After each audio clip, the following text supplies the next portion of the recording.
Hello வணக்கம், welcome to vita channel. இந்த வீடியோவில் நம்ம எதை பற்றி பார்க்க போகிறோம்னா, அப்ரலாவோட RS457 இந்த பைக்கை பற்றின டீட்டெயில்ஸ் தான் பார்க்க போகிறோம். இந்த வீடியோவை பார்க்குறதுக்கு முன்னாடி நம்ம சேனலை சப்ஸ்கிரைப் பண்ணாமல் இருந்தீங்கன்னா நம்ம சேனலை சப்ஸ்கிரைப் பண்ணிடுங்க. முதல்ல நம்ம பெல் ஐக்கானை கிளிக் பண்ணிக்கோங்க.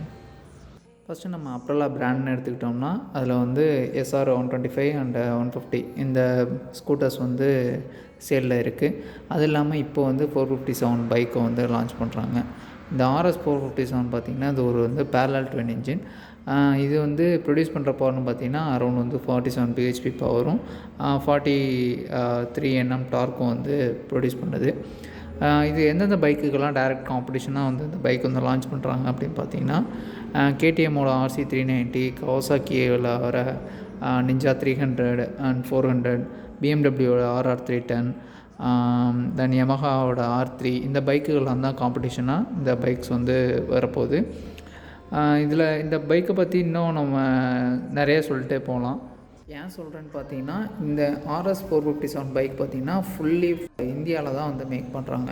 ஸோ இந்த ரீசன்னாலே பார்த்திங்கன்னா இதோட ப்ரைஸை வந்து ரொம்பவே வந்து கம்மி பண்ணியிருக்காங்க. இதோட காம்படிட்டிவ் வெஹிக்கிள்கெல்லாம் வந்து டஃப் கொடுக்குற வகையில் தான் இதோட ப்ரைஸிங் வந்து வந்திருக்கு.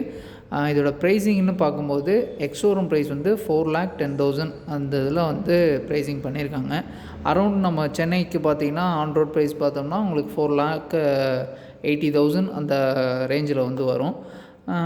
இது வந்து மற்ற கவாசாக்கி தென் வந்து இதே ரேஞ்சில் இருக்க எல்லா பைக்ஸையுமே வந்து கொஞ்சம் டஃப் கொடுக்குற மாதிரி தான் இருக்குது இந்த ப்ரைஸிங்கு. அதுவும் இல்லாமல் இதில் இருக்க ஃபீச்சர்ஸும் பார்த்திங்கன்னா ஹையரில் தான் கொடுத்துருக்காங்க. இதில் இருக்க எல்லா ஃபீச்சர்ஸுமே பார்த்திங்கன்னா அதில் மெயினாக சொல்லக்கூடிய விஷயம் பார்த்திங்கன்னா, அதில் இருக்க இன்ஸ்ட்ருமெண்டல் கிளஸ்டர் வந்து பார்த்திங்கன்னா 5 inch TFT டிஸ்பிளேயில் வந்து கொடுத்துருக்காங்க.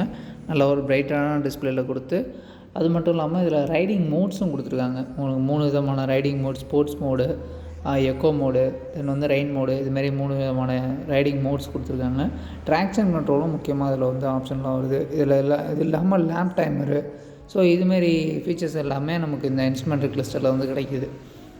இந்த இன்ஜினில் பார்த்தீங்கன்னா உங்களுக்கு குயிக் ஷிஃப்ட் ஆப்ஷனும் வந்து அடிஷ்னலாக வந்து கொடுக்குறாங்க. இது வந்து 6 ஸ்பீடு கியர் டிரான்ஸ்மிஷன் ரன் ஆகுது. அதுவும் இல்லாமல் இதில் ஸ்லிப்பர் கிளச் ஆப்ஷனும் வருது. ஸோ ஸ்லிப்பர் கிளச் இருக்கிறதுனால உங்களுக்கு வந்து கியர் ஷிஃப்டிங் ரொம்பவே வந்து ஸ்மூத்தாக இருக்கும். இந்த பைக் பார்த்திங்கன்னா உங்களுக்கு 3 கலர் ஆப்ஷனில் வருது. பிளாக்கு, ஒயிட்டு, அப்புறம் வந்து மெஜந்தா, இதுமாரி 3 கலர் ஆப்ஷனில் வந்து கிடைக்கிது. இந்த பைக் எப்போ ஷோரூமுக்கு வருங்கிறது நானும் வெயிட் பண்ணிகிட்ருக்கேன். என்ன ரீசன்னு பார்த்தீங்கன்னா, டெஸ்ட் ட்ரைவ் கிடைக்கும்போது இந்த பைக்கை பற்றின ஃபுல் ரிவ்யூ வீடியோவாக நான் உங்களுக்கு மேக் பண்ணி போடுறேன். அதுக்கு முன்னாடி நம்ம சேனலை சப்ஸ்கிரைப் பண்ணாமல் இருந்தீங்கன்னா சப்ஸ்கிரைப் பண்ணிடுங்க. நம்ம பெல் ஐக்கானை கிளிக் பண்ணிங்க. இந்த வீடியோ உங்களுக்கு பிடிச்சிருந்துச்சுன்னா ஃப்ரெண்ட்ஸ் சர்க்கிளுக்கு ஷேர் பண்ணுங்கள். தேங்க்யூ.